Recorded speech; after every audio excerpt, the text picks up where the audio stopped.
Good morning to all of you.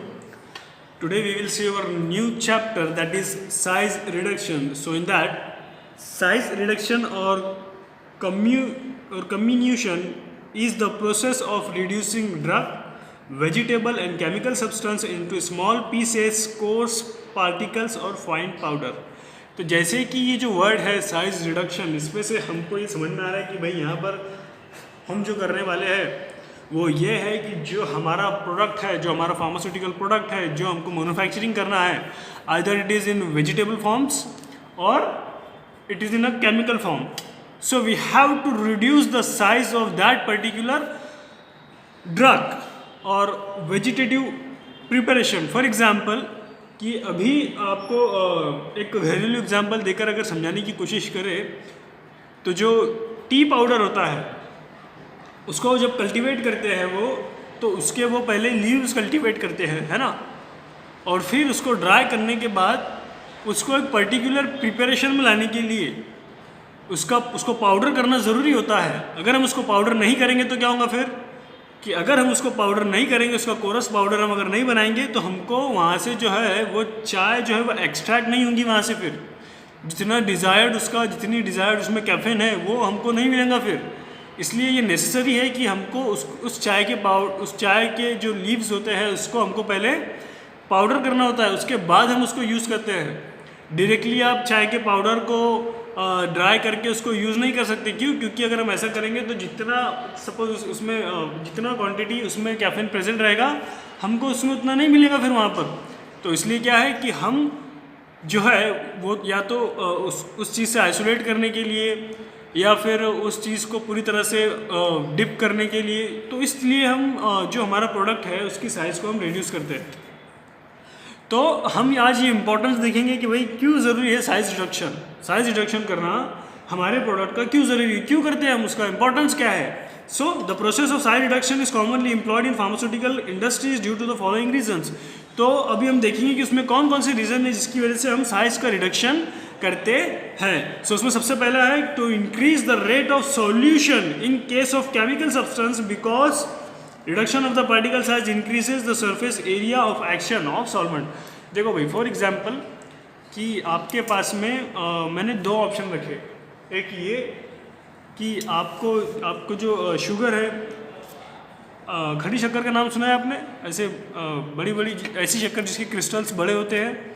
तो दो option दिए मैंने आपको कि आपके पास एक शुगर है क्रिस्टल वाली बड़ी वाली, उसको आपको मैंने ये मैंने आपको 5 ग्राम दिया और इसको मैंने आपको बोला कि आपको इसको वाटर में डिज़ोल्व करना है. और दूसरी तरफ मैंने आपको उसी शुगर का पहले पाउडर कर दिया मैंने मिक्सर में, और फिर उस पाउडर को वही उतना ही क्वांटिटी 5 ग्राम पाउडर आपको मैंने डिज़ोल्व करने के लिए बोला. तो क्या लगता है कौन सा पहले डिज़ोल्व होगा फिर दोनों में से? जिसके क्रिस्टल्स है ज़्यादा बड़े बड़े वो वाला, या फिर जिसको हमने पाउडर किया है वो वाला? तो ये जो इम्पोर्टेंस है कि अगर किसी प्रोडक्ट को हमको हमारे एक सॉल्यूशन में या एक सॉल्वेंट में डिप करना है हमारे ड्रग को, जैसे कि हमको शक्कर जो है हमारा जिसको शुगर है, जो हम शुगर इसको यहाँ पर कंसिडर करते हैं कि वो हमारा ड्रग है और जो वाटर है वो हमारा सॉल्वेंट है. अगर हम डायरेक्टली जो ड्रग है हमारा वो ऐसे के ऐसे ही अगर हम वाटर में सॉल्वेंट में डालते हैं तो वो डिज़ोल्व होने को टाइम लेगा वहाँ पे. लेकिन अगर हम उसको पाउडर करके डालते हैं तो वहाँ पे कम टाइम लेगा, वो जल्दी से वहाँ पर क्या होगा फिर एब्जॉर्ब होगा. तो ये किसका इंपॉर्टेंस है कि इसलिए हम जो है उस चीज़ को पहले साइज उसकी रिड्यूस करते हैं. दूसरा, to allow the rapid penetration of the solvent in case of crude drugs for the extraction of active constituent from vegetable and animal drugs. मतलब क्या कि अगर हमको किसी हर्बल प्लांट से या एनिमल सोर्स से अगर हमको कोई एक्टिव फार्मास्यूटिकल इंग्रेडिएंट आइसोलेट करना है तो वो आइसोलेट करने के लिए हमको उस लीव्स को, उस पार्ट को जो है वो पहले उसको स्मॉल पीसेस में कन्वर्ट करना होगा. क्यों?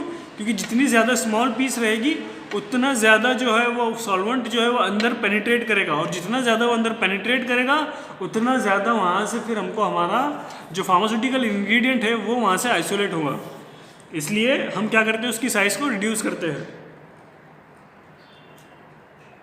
उसकी बेस्ट एग्जांपल है, आप आपने कोई जैसे कि फॉर एग्जांपल कायम चूरन आपने देखा है इसको, तो उसमें बहुत सारे जो ड्रग्स होते हैं उसका वो पाउडर करके हम यूज़ करते हैं। हम डायरेक्टली उसका क्रूड मटेरियल यूज़ करते हैं क्या? नहीं। क्यों? ताकि वो हमारे सॉल्यूशन में ज़्यादा अच्छी तरीके से डिप हो सके। हम उसको पहले क्या करते हैं, उसको वाटर में डिज़ोल्व करते हैं, उसको मिक्स करते हैं। क्यों? क्योंकि जितना ज़्यादा उसका बारीक जितना ज़्यादा कम उसका साइज़ रहेगा उतनी जल्दी उसका जो सॉल्वेंट है वहाँ से वो एक्टिव कॉन्स्टिट्यूएंट वहाँ पर जो है वो वहाँ पर रिलीज़ होंगे, इसलिए। तो उसके बाद to get a uniform powder because particle size reduction helps to uniform mixing of drugs required for preparing different formulation for administration. मतलब क्या कि जो यूनिफॉर्म मेंटेन करने के लिए, मतलब आपने नमक देखा है, नमक के अंदर या फिर जो हमारा सॉल्ट होता है उसमें क्या होता है, यूनिफॉर्मिटी होती है। एक ही साइज़ के आपको सारे पार्टिकल्स देखने को मिलेंगे। अगर आप टाटा का नमक यूज़ करते हो तो आपको एक ही साइज़ के पार्टिकल्स वहाँ पर देखने को मिलेंगे, या फिर और अच्छी क्वालिटी का नमक आप यूज़ करते हो तो और उतना आपको यूनिफॉर्मिटी देखने को मिलेंगी। लेकिन अगर आप कोई सस्ता वाला नमक यूज़ करते हो तो वहाँ पर आपको साइज़ जो है उसका डिफरेंस देखने को मिलेगा वहाँ पर। तो क्यों? तो ये हमारे प्रोडक्ट में यूनिफॉर्मिटी आनी चाहिए, यूनिफॉर्म हमारा प्रोडक्ट जो है वो बनना चाहिए। इसलिए ये ज़रूरी है कि हमको फिर क्या होगा वहाँ पर कि साइज़ किसी की छोटी भी हो सकती है, किसी की बड़ी भी हो सकती है, तो हम उसको क्रश करके एक यूनिफॉर्म साइज़ में फिर वहाँ पर लाते हैं हम उसको। तो यूनिफॉर्म मेंटेन करने के लिए प्रोडक्ट का हम उसको यहाँ पर उसका इम्पोर्टेंस है उसके लिए। फिर उसके बाद में to increase the rate of absorption of drug, the smaller the particle size the greater is the rate of absorption. मतलब क्या कि जब ड्रग जो है अगर हम बॉडी में लेते हैं तो उसका सबसे पहले ओरली अगर किसी ड्रग को हमने लिया है तो उसका एब्जॉर्ब होना बहुत ज़रूरी है। एब्जॉर्ब होने के बाद ही वो हमारे बॉडी के पार्ट्स में डिस्ट्रीब्यूट होगा, डिस्ट्रीब्यूट होने के बाद वो मेटाबोलाइज होगा, फिर वहाँ पर उसकी जाके फार्मास्यूटिकल एक्शन हमको डिज़ायर देखने को मिलेंगी। तो जितना ज़्यादा उसकी साइज़ रिड्यूस रहेंगी, जितनी ज़्यादा साइज़ जो है उस इंग्रेडिएंट की कम रहेगी, उतनी जल्दी वो हमारे बैरियर्स को, जो हमारे लिपिड्स है, जो हमारे जहाँ से वो एब्जॉर्ब होता है उसको वो क्रॉस करेगा। और उसको वो क्रॉस करेगा कब? जब उसकी साइज़ सबसे ज़्यादा स्मॉलर रहेगी। तो जितनी ज़्यादा स्मॉलर साइज़ उतनी ज़्यादा उसका एब्जॉर्प्शन रेट ज़्यादा होगा। इसलिए भी हम जो है वो साइज़ को रिड्यूस करते हैं। उसके बाद में to improve the stability of certain pharmaceutical dosage form such as suspension the rate of sedimentation decreases to the large extent by reducing the particle size of the drug. मतलब क्या कि stability maintain करने के लिए भी हम size को reduce करते हैं। For example in the case of suspension, अब सस्पेंशन में क्या होता है, आप एक सॉलिड फेज को लिक्विड फेज में अगर आप डालते हो किसी पाउडर को, तो अगर वो पाउडर जो है वो उसकी साइज़ बड़ी है तो क्या होगा, फिर वो नीचे बैठना स्टार्ट हो जाएगा। अभी देखो, अगर आपने एक वाटर लिया, वाटर में थोड़ा सा आपने एक्सपेरिमेंट किया, कभी मिट्टी डाली इसमें, उसको फिर शेक किया तो पूरा पानी जो है वो उसका कलर चेंज कर देता है। फिर आप अगर उसको 1 घंटे के लिए वहाँ पर रख देते हो तो जिनकी डेंसिटी ज़्यादा होती है, जिनकी साइज़ ज़्यादा होती है, जिनका वेट ज़्यादा होता है, वो चीज़ें नीचे आकर बैठ जाती है। तो उसको क्या बोलते हैं, उस नीचे बैठने को सेडिमेंटेशन। तो फॉर एग्जांपल अगर हम कोई प्रिपरेशन बना रहे हैं, फॉर एग्जांपल सस्पेंशन बना रहे हैं हम, उसमें हमने पाउडर जो लिया है वो एक ऑयली फेस या ऑयली फेस के अंदर हमने उसको डिस्पर्स किया। डिस्पर्स करने के बाद जो हमारा जो प्रोडक्ट है, जो हमारा फार्मास्यूटिकल इंग्रेडिएंट है, उसकी साइज़ ज़्यादा होने की वजह से वो क्या होगा, फिर वो जो हमारा प्रोडक्ट है वो नीचे बैठ जाएगा, उसका सेडिमेंटेशन हो जाएगा और ऊपर सिर्फ ऑयल रहेगा या क्रीम बेस रहेगी। तो इसलिए ऐसा ना हो, इसलिए हम क्या करते हैं, वो जो हमारा ड्रग है उसकी साइज़ को हम रिड्यूस कर लेते हैं ताकि वो यूनिफॉर्मली सब जगह पर डिस्ट्रीब्यूट हो सके। सो उसके बाद में नेक्स्ट है to help in the process of pharmaceutical separation of solid forms liquids by filtration और by separation the rate of filtration और sedimentation depends upon the particle size. मतलब देखो, अगर आपको किसी भी चीज़ को फिल्टर करना है, फॉर एग्जांपल आपको लिक्विड फिल्टर करना है और वहाँ पर अगर जो पार्टिकल्स है उनकी साइज़ ज़्यादा बड़ी रही तो आप उसको फिल्टर कर रहे हो, तो जो फिल्टर कर रहे हो तो उससे क्या होगा कि वहाँ पर जो एरिया है, जो फिल्टर पेपर है, वो वहाँ पर उसकी साइज़ बड़े होने की वजह से, प्रोडक्ट की साइज़ बड़ी होने की वजह से वो वहाँ पर सब जमा हो जाएगा। और जमा होने की वजह से क्या होगा कि जो रेट है फिल्ट्रेशन का वो वहाँ पर कम होगा, उसका सेडिमेंटेशन हो जाएगा वहाँ पर। वो जितना भी जिनकी डेंसिटी ज़्यादा है, पहले वो वाले पार्टिकल्स आकर बटर पेपर के फिल्टर पेपर के ऊपर जमा हो जाएंगे वहाँ पर, जिसकी वजह से जो लिक्विड है वो जिसका पास होने का जो रेट है वो कम हो जाएगा वहाँ पर। तो इस तरह से होता है। तो इसलिए हमको ये मैसेज ज़रूरी है कि हमको पहले पार्टिकल की साइज़ को रिड्यूस करना है ताकि ये सारी चीज़ों को हम ओवरकम कर सकें। सो अब जब हम अब हमने इंपॉर्टेंस देख लिए, लेकिन अगर अब हम देखेंगे कि भाई अगर हमको पार्टिकल साइज रिड्यूस करना है तो ऐसे कौन कौन से फैक्टर है जो इसके ऊपर अफेक्ट करते हैं। तो यहाँ पर फॉलोइंग फैक्टर्स दिए उन्होंने, जिसमें सबसे पहला हार्डनेस। अगर मटेरियल हार्ड रहा तो क्या होगा, the hardness of material affect the process of size reduction. It is easier to break soft material to a small size than hard material. Simple सा लॉजिक है। अगर आपके पास में दो ऐसे मैंने ऐसे दो पत्थर दे दिए आपको, एक इटकर है और एक आपकी वीट जिसको हम सिंपल लैंग्वेज में बोलते हैं वो है, और एक सिंपल कंक्रीट का पत्थर है। तो दोनों में से आपको अगर मैंने दोनों की साइज़ को रिड्यूस करने के लिए बोला with the help of hammer और एक्सेट्रा, तो कौन सा जल्दी होगा, जो वीट है या ईट जिसको हम बोलते हैं वो। क्यों? क्योंकि उसकी जो जितना ज़्यादा वो हार्ड रहेगा उतना ज़्यादा हमको डिफ़िकल्टी होगी उसकी साइज़ को रिड्यूस करने में। सिंपल सा लॉजिक है कि जितना ज़्यादा हार्ड मटेरियल उतना ज़्यादा फोर्स हमको वहाँ पर, उतनी ज़्यादा मेहनत हमको उसको वहाँ पर स्मॉल साइज़ में करने के लिए लगेगी। तो ये एक फैक्टर है। दूसरा है toughness. The crude drugs of fibrous nature और those having high moisture content are generally tough in nature. A soft but tough material may present more problem in size reduction than a hard brittle substance. अभी देखो, अगर कोई hard substance है तो आप उसको with the help of pressure उसको crush कर सकते हो, लेकिन अगर कोई ऐसा मटेरियल है जो कि सॉफ्ट है, उसमें मॉइस्चर कंटेंट है जैसे कि फाइबर, अगर मैंने फाइबर को आपको साइज़ उसका रिड्यूस करने के लिए बोला तो वो वहाँ पर ज़्यादा टाइम लेगा। क्यों? क्योंकि उसको हम with the help of pressure या with the help of force हम उसकी साइज़ रिड्यूस नहीं कर सकते। हमको उसको नाइफ से एक एक करके कट करना पड़ेगा, तब जाके उसकी साइज़ वहाँ पर रिड्यूस होंगी। तो इस तरह से ये प्रॉब्लम्स आती है। फिर उसके बाद में स्टिकीनेस। अगर जो हमारा प्रोडक्ट है वो बहुत ज़्यादा स्टिकीनेस है तो क्या होगा, stickiness causes a lot of difficulty in the size reduction. This is due to the fact that material adheres to the grinding surface or sieve surface of the mill. It is difficult to powder a drug of having gummy or resinous nature. If the method used for size reduction generate heat, complete dryness of material may help to overcome this difficulty. मतलब क्या कि अगर जो हमारा product है अगर वो sticky है तो वो क्या होगा, फिर जिस चीज़ से हम उसकी साइज़ को रिड्यूस कर रहे हैं तो वहाँ पर वो जाके स्टिक हो जाएगा, यानी कि जो शाफ्ट है, जो ब्लेड है, वहाँ पर वो स्टिक हो जाएगा फिर। और उसकी वजह से क्या होगा, फिर अब आप उसको करने के बाद अगर किसी सीव से पास कर रहे हो तो स्टिक होने की वजह से क्या होगा, वो सीव के ऊपर ही स्टिक वहाँ पर अधेयर हो जाएगा, वहाँ पर वो चिपक जाएगा। जो ये सब चीज़ें जो है फिर वो क्या करती है, डिफ़िकल्टी पैदा करती है। तो ये सब ना हो इसलिए हम क्या करते हैं, उसको पहले ड्राई करने की कोशिश करते हैं। क्यों? क्योंकि टू ओवरकम दिस डिफ़िकल्टीज।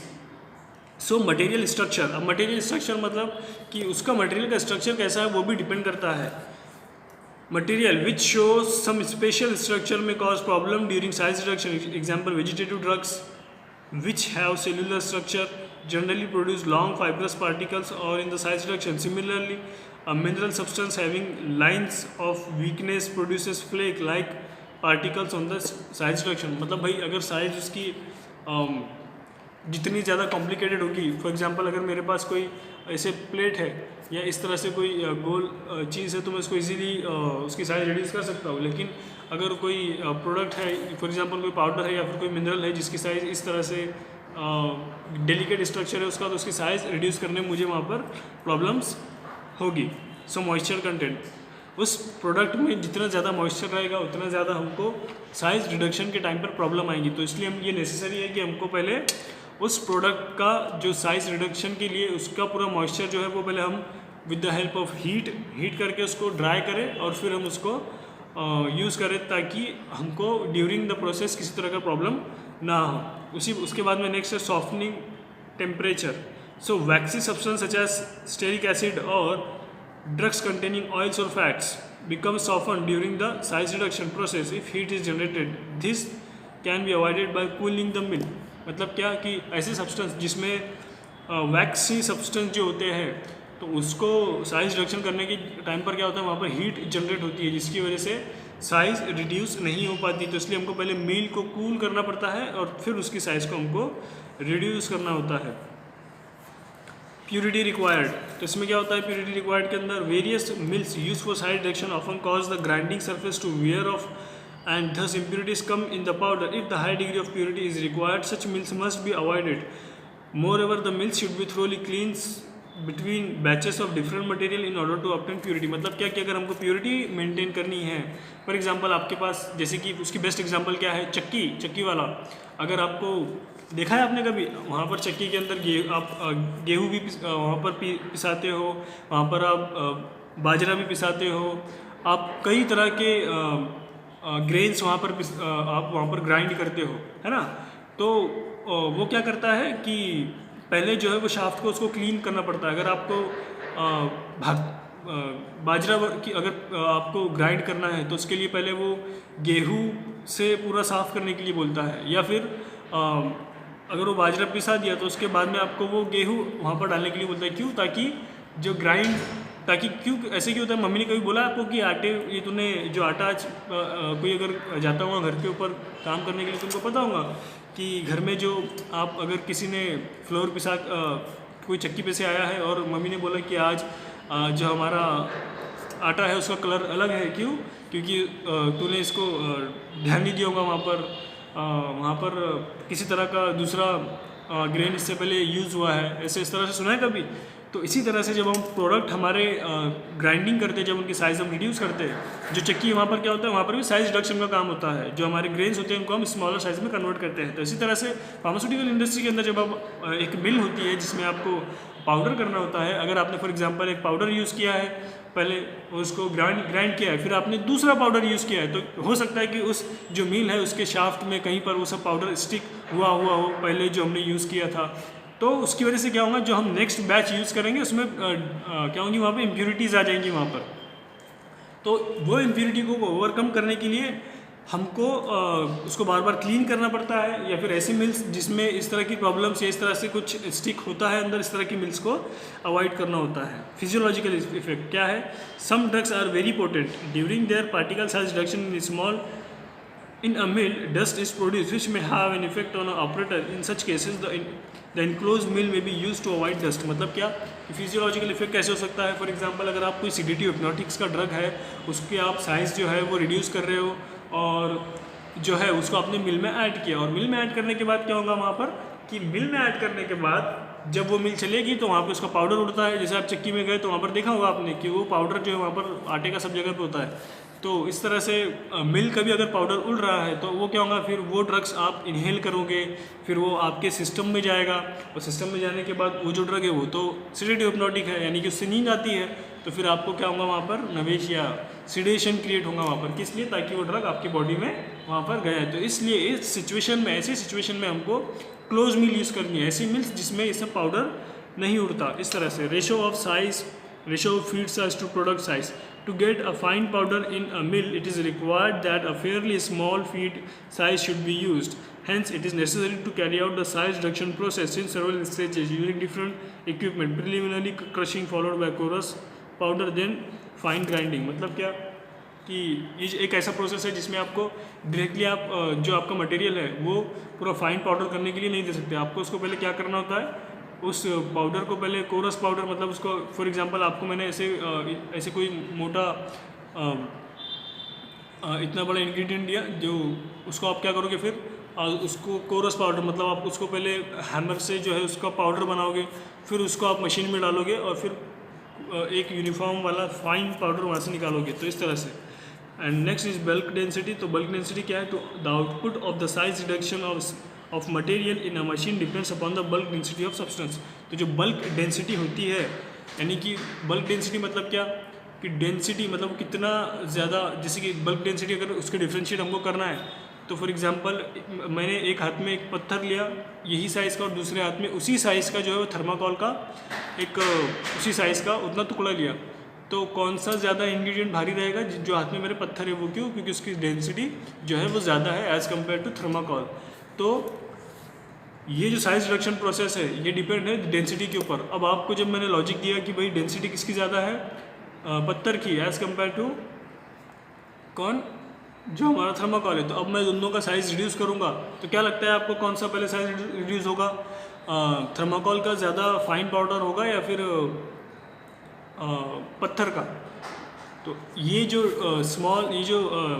जब ये जो प्रोसेस है ये किस चीज़ के ऊपर डिपेंड है कि उस पर्टिकुलर सब्सटेंस के बल्क डेंसिटी के ऊपर जो साइज रिडक्शन का जो प्रोसेस है वो डिपेंड है कितना फाइन साइज वहाँ पर हमको देखने को मिल सकता है।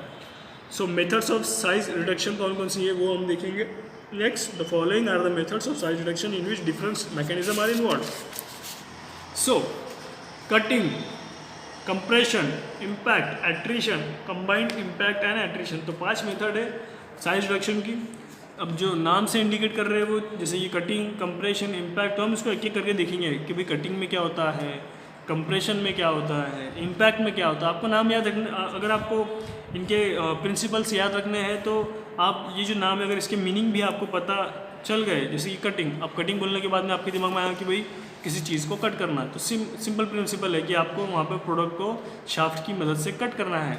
कंप्रेशन मतलब क्या है कि विद द हेल्प ऑफ आपको प्रेशर अप्लाई करके कंप्रेस करके उस प्रोडक्ट को जो है, जिस तरह से इसकी एग्जांपल है आटे की चक्की, वहाँ पर क्या होता है 2 शाफ्ट होते हैं वो आपस में घूमते हैं और बीच में जो है वो कंप्रेशन की वजह से, अगर आपने कभी बोला इसको कि हमको बारीक आटा चाहिए तो वो क्या करता है, वो ऐसे वहाँ से कॉर्क घुमाता है। कॉर्क घुमाने की वजह से क्या होता है, जो 2 शाफ्ट है वो और आपस में पास में आते हैं और जितने वो पास में आते हैं उतनी ज़्यादा उनको साइज़ वहाँ पर उसकी फाइन देखने को मिलती है। तो ये है प्रोसेस कंप्रेशन का। फिर उसके बाद में इम्पैक्ट है। इम्पैक्ट मतलब क्या कि ज़ोर से हैमर से मारना किसी चीज़ को, ज़ोर से, जैसे कि हथौड़े से अगर मैं हैमर से किसी चीज़ को तोड़ने की कोशिश करूँगा तो ये एक प्रोसेस हुआ इम्पैक्ट का। तो इसी तरह से हम एक एक करके देखेंगे। तो उसमें सबसे पहला है कटर मिल। तो कटर मिल में क्या होता है कि वहाँ पर जो है वो उसका principle, the size reduction is done by cutting with the help of sharp news. तो इसका प्रिंसिपल सिंपल है कि आपको कटर मिल के अंदर जो है वो साइज रिडक्शन अगर करना है तो आप शार्प जो है वो न्यूज़ यानी कि शार्प ब्लेड लगे होते हैं वहाँ पर वो यूज़ करते हो। तो इसको आप डायग्राम देखोगे यहाँ पे, तो ये सिंपल सा डायग्राम है चक्की के जैसा, जहाँ पर आपको यहाँ से आपका प्रोडक्ट जो है वो इंटर करना है। इंटर करने के बाद क्या होगा कि यहाँ पे ये यहाँ पे मोटर है, ये क्या है मोटर जो कि घूमती है और घूमने की वजह से क्या होगा इसके चारों तरफ जो है वो ब्लेड लगे हुए इस तरह से। तो यहाँ पे 2 तरह के ब्लेड होते हैं, एक यहाँ पर इस तरह से होता है और दूसरा जो है वो जो वॉल है उस मिल की वॉल के ऊपर ब्लेड होता है।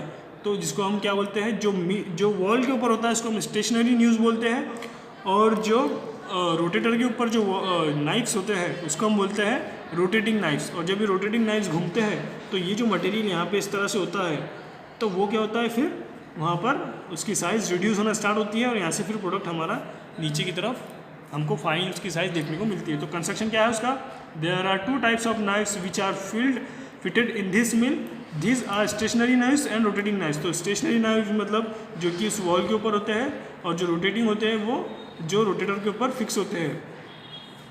The stationary knives are fix in the casing where the rotating knives are attached to the rotator. The upper part of casing also contains a hopper inlet where the lower part has a screen of desired aperture size। तो यहाँ पर जो है screening होती है कि मतलब जितना ज़्यादा क्या होगा कि यहाँ पे इस तरह से वो स्क्रीनिंग लगा देते हैं कि जितना ज़्यादा, फिर इस तरह से प्लेट लगा देते हैं वो, तो क्या होगा कि जब साइज़ रिड्यूस होती है तो वो यहाँ पर आके जमा होना स्टार्ट होंगे। लेकिन अगर मैं इसको ज़्यादा सरकाऊँगा, ज़्यादा इसको रोटेट करूँगा इस तरह से स्क्रीन, तो फिर जो पार्टिकल साइज वहाँ से पास हो सकते हैं वो वहाँ से पास हो जाएंगे। जितना ज़्यादा कम एरिया उसको पास होने के लिए रखूँगा, इसका मतलब क्या कि उतना बारीक वहाँ से हमको फाइन साइज़ वहाँ से निकलेगा। समझ में आ रहा है? तो ये है प्रोसेस पूरा उसका। आपको उसको डायग्राम पर, अगर आपने डायग्राम याद रखी तो डायग्राम की बेसिस पे आप उसका कंस्ट्रक्शन याद रख सकते हो। उसका वर्किंग कैसा है, अब सिंपल आप जिस तरह से डायग्राम देखोगे तो क्या होगा कि आपको यहाँ पे आपका मटेरियल पुट करना है और इसको आपको रोटेट करना है। जैसे ये रोटेट होगा आपकी पार्टिकल साइज यहाँ पे स्मॉल होंगी और जितनी, अगर आपको कितनी स्मॉल साइज चाहिए वो यहाँ पर आपके इसके ऊपर स्क्रीन के ऊपर डिपेंड है। इस तरह से स्क्रीन लगी होती है, एक पैसेज जो खुला पैसेज होता है, जैसे कि ये पूरा पैसेज है, यहाँ पे स्क्रीन के लिए इतना पैसेज छोटा होता है और यहाँ पे इस तरह से वो प्लेट लगी होती है और फिर वो पार्टिकल साइज यहाँ पे आके जमा होना स्टार्ट होते हैं। और फिर इतना अगर वो खुला रहा तो इतनी पार्टिकल के साइज वहाँ से अलाउ होते हैं, लेकिन जितना हमने इसको कम किया फिर उतने कम पार्टिकल के साइज वहाँ से निकलेंगे। So the material to be cut is put into the hopper of the mill, the rotator rotates at high speed due to the rotation of the rotator. The materials come very close between stationary nails and rotating nails. It cuts down the material into small pieces. Screening retain the material in the mill until the desired degree of size reduction has been effected. The product is collected which comes out of the sieve. मतलब क्या कि ये जो process है इसमें ये हम हमारा प्रोडक्ट जो है वो फीड करके इसको हाई स्पीड पर घुमाते हैं. हाई स्पीड पर घुमाने की वजह से जो रोटेटिंग न्यूज़ है वो स्टेशनरी न्यूज़ से बार बार टकराते हैं. उसकी वजह से जो बीच में जो पार्टिकल्स यानी कि जो पाउडर है वो फिर उसका पाउडर बनता है वहाँ पर. फिर पाउडर बनने के बाद में यहाँ से स्क्रीनिंग से वहाँ पर वो जितना हमको डिज़ायर्ड साइज़ है उतने डिज़ायर्ड साइज़ के बाद हम वहाँ से इसको निकाल लेते हैं. इसके यूजेस क्या है the mill is used to obtain a coarse degree of size reduction of small or soft material such as root, peels, wood for extraction. तो अगर आपको किसी तरह का एक्सट्रैक्शन करना है किसी प्लांट्स के प्रोडक्ट का तो आपको उसके बार्क उसके लीव्स को अगर बारीक करना है इसका पाउडर बनाना है पहले. यानी कि फॉर एग्जांपल अगर चाय पत्ती जो है वो इसी प्रोसेस से बनकर आती है इसका मतलब. तो इस तरह से ये प्रोसेस है. उसके बाद में नेक्स्ट कंप्रेशन में क्या है. In this method the material is crushed by application of pressure. आप दो शाफ्ट होते हैं जिसके बीच में जो है प्रेशर अप्लाई होता है जिसकी वजह से जो है साइज़ उसकी जो है वो रिड्यूस होती है. तो रोलर मिल उसको हम जो यूज़ होती है कंप्रेशन के लिए उसको हम बोलेंगे रोलर मिल. इसको हम चक्की भी कह सकते हैं. ये उसका प्रिंसिपल क्या है. The material is crushed by application of pressure. ये जो दो शाफ्ट होते हैं उसमें क्या होता है प्रेशर आपस में प्रेशर क्रिएट होता है और वो आपस में घूमते हैं फिर जिसकी वजह से क्या होता है प्रोडक्ट पे प्रेशर आने की वजह से वहाँ पर वो क्रश होते हैं. ये इसका सिंपल प्रिंसिपल है. कंस्ट्रक्शन क्या है. It consist of 2 cylindrical rollers. 2 cylindrical rollers होते हैं मेड अप ऑफ स्टोन. यानी कि जैसे कि आपने चक्की में देखा होगा किस चीज़ से बने होते हैं स्टोन के या फिर वो मेटल के बने होते हैं. Which are mounted horizontally. और हॉरिजॉन्टली वो माउंटेड होते हैं जिस तरह से इमेज में बताया हुआ है. These rollers are capable of rotation on their longitudinal axis. This roller may be from a few centimeter up to a meter in diameter. Generally, one of the roller is driven directly with the second ones run freely. Working, the material to be crushed is fed from the hopper into the gap between the two rollers. Due to the rotation of these rollers, the material is crushed. The gap between the rollers can be adjusted to control the degree of size reduction. अब देखो ये जो 2 roller है simple है. वहाँ पे 2 roller लेते हैं हम जो कि मेटल या फिर स्टोन के बने होते हैं और दोनों को रोटेट करते हैं और उसके बीच में हम हमारा प्रोडक्ट डालते हैं जो हमको क्रश करना होता है या फिर जिसके हमको साइज़ रिड्यूस करना होता है. अब वो कितनी साइज़ ज़्यादा हमको स्मॉल चाहिए ये डिपेंड है. अगर हमको जितनी ज़्यादा साइज़ स्मॉल चाहिए उतनी ज़्यादा हमको उसकी जो डिफरेंस जो दोनों के बीच में का जो गैप है वो कम करना पड़ेगा और जितनी ज़्यादा साइज़ बड़ी चाहिए उतना गैप उसको बढ़ाना पड़ेगा हमको. सिंपल सा प्रिंसिपल है. इसके यूजेस क्या क्या है. The roller mill is used for crushing and cracking of seeds before extraction. जैसे कि जो सीड्स होते हैं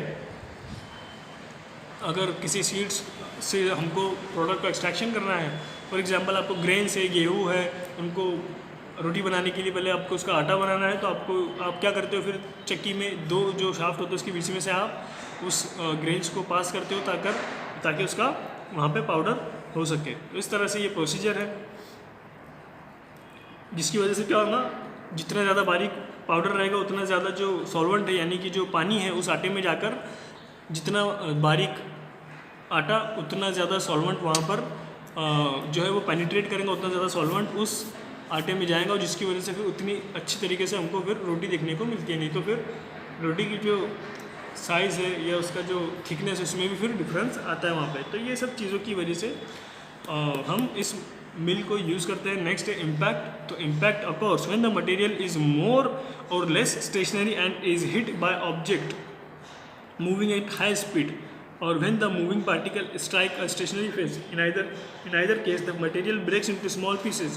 There is no apparatus which can be used on a small scale to affect size reduction by impact, but the large scale hammer mill and disintegrator are used when size reduction of material is done by impact. अब impact का mechanism simple है कि ये जो product है उसके ऊपर हमको इम्पैक्ट उसको हमके ऊपर जैसे कि हथौड़ी से आप किसी चीज़ को पत्थर फोड़ रहे हो अगर आप तो ये जो मेथड है वो इम्पैक्ट के अंदर आती है ऐसा बोलेंगे हम. तो अगर हमको साइज़ रिड्यूस करना है तो हमको किसी चीज़ से एक इम्पैक्ट पैदा करके उसको हमको उस पर्टिकुलर मटेरियल में अप्लाई करना होता है जिसकी वजह से वहाँ पर वो पाउडर होता है. तो उसकी एग्जांपल है उस मिल की जैसे कि यहाँ पे रोलर मिल है यहाँ पे कटर मिल है. तो इम्पैक्ट के लिए हैमर मिल है और डिसइंटीग्रेटर है. तो ये 2 उसकी एग्जांपल है. नेक्स्ट है hammer mill. So we will discuss in next lecture. Thank you.